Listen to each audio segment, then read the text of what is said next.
Hola, hoy nos metemos en un tema legal que, puede sonar un poco denso. La teoría de los riesgos. Sí, suena técnico, pero imagínate esto. Haces un trato, firmas algo y ¡pum! Pasa algo inesperado, algo que nadie controla y no se puede cumplir. La pregunta clave es, ¿quién pierde? ¿Quién se hace cargo de ese problema? Vamos a ver qué dicen los documentos que revisamos. Exacto. El foco principal del material que vimos es qué sucede cuando tienes que entregar algo súper específico, único, lo que en derecho llamamos especie o cuerpo cierto. Piensa en una escultura única, no una cualquiera. Ajá. Y esa escultura se destruye, no sé, en un incendio, algo totalmente ajeno a las partes. Esto es crucial en contratos donde ambos tienen obligaciones, los bilaterales. Y nos vamos a basar en cómo lo ve el Código Civil chileno. Bien, entonces la pregunta del millón es, si yo me comprometí a entregar esa escultura única y se destruye por un rayo antes de que la entregue, ¿la persona que me la compró igual tiene que pagarme? Porque, bueno, mi intuición diría que no. Ahí está lo interesante, y sí, lo que puede sonar raro. Según los artículos que mencionaste, el 1550 y el 1820 del Código Civil chileno, la regla general es que el riesgo es del acreedor. Del acreedor. O sea, De quien iba a recibir la cosa. En tu ejemplo, el comprador de la escultura. no me digas. ¿Sí? Así que, aunque parezca increíble, bajo esta regla general, que se llama res perit creditori, la cosa perece para el acreedor, el comprador podría tener que pagar el precio completo. Sí, aunque la escultura ya no exista y nunca la reciba. ¡Caramba! Eso sí que es fuerte. Va contra lo que uno pensaría que es justo. Pagar por nada, básicamente. Totalmente. Para que se aplique algo así, me imagino que las condiciones deben ser muy específicas, ¿verdad? No puede ser en cualquier caso. Absolutamente. No es tan simple.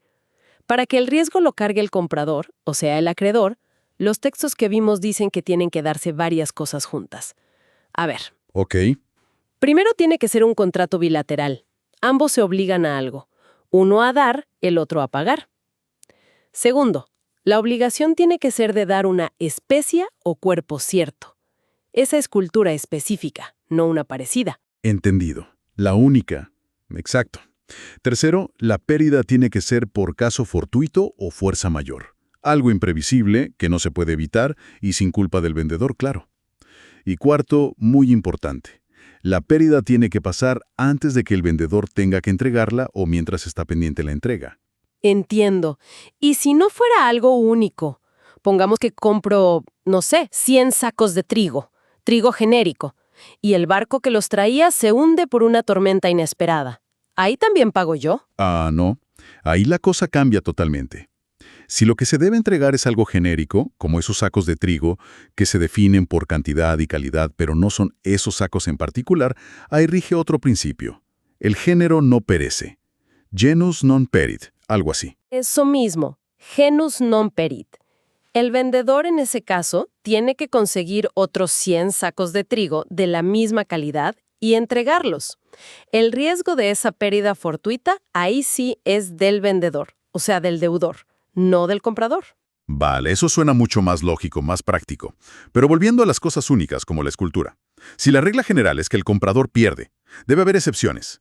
Situaciones donde decir paga igual sería demasiado injusto, ¿no? ¿Cuándo el riesgo sí es del vendedor? Claro que sí, y son excepciones súper importantes. El mismo artículo 1550 que mencionamos establece varias.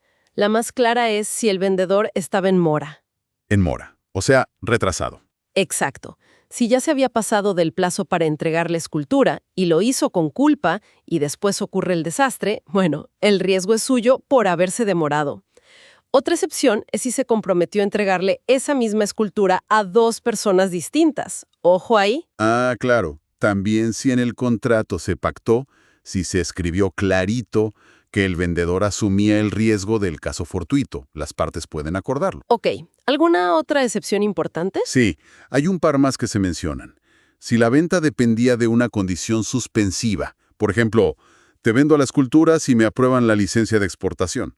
Si la escultura se destruye antes de que se cumpla esa condición, el riesgo es del vendedor. Y también en las ventas a prueba o al gusto. ¿Cómo es eso? Cuando compras algo, pero te reservas el derecho a probarlo primero, como un auto usado.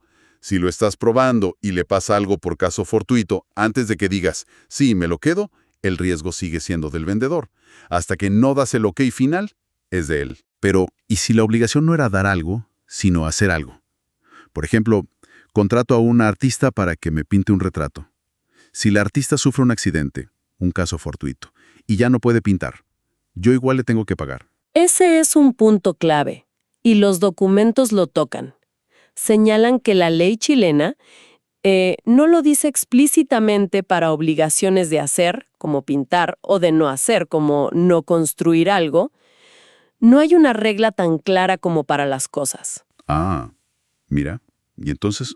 Pero se cita la opinión de un jurista importante, López Santamaría, y él argumenta, con bastante lógica creo yo, que en esos casos por equidad, por justicia y porque las obligaciones dependen una de la otra, el riesgo debería ser del deudor. O sea, de la pintora, en el ejemplo. Bueno, no sería justo cobrarle al cliente. La obligación del cliente, la de pagar, también debería desaparecer. Parece lo más razonable, ¿no? Sí, definitivamente suena más justo. Clarísimo. Entonces, para ir cerrando esta exploración, la teoría de los riesgos nos dice quién se come la pérdida, digamos, cuando algo imprevisible afecta una cosa específica en un contrato bilateral, antes de entregarla. La regla general en Chile, sorpresivamente, pone el riesgo en el acreedor, el que recibe. Así es. Pero, y esto es clave, hay varias excepciones importantes que lo devuelven al deudor, al que entrega.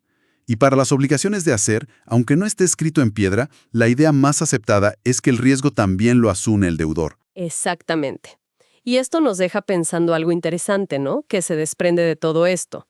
Si sabes que la regla por defecto, para cosas únicas, te puede hacer pagar por algo que no vas a recibir, Claro. ¿cómo te afecta eso al negociar?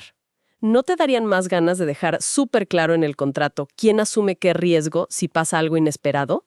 Sobre todo si estás tratando con bienes únicos, servicios muy personales, proyectos complejos. Definitivamente. Es algo para tener muy en cuenta al momento de firmar cualquier acuerdo importante. Sin duda, materia para reflexionar.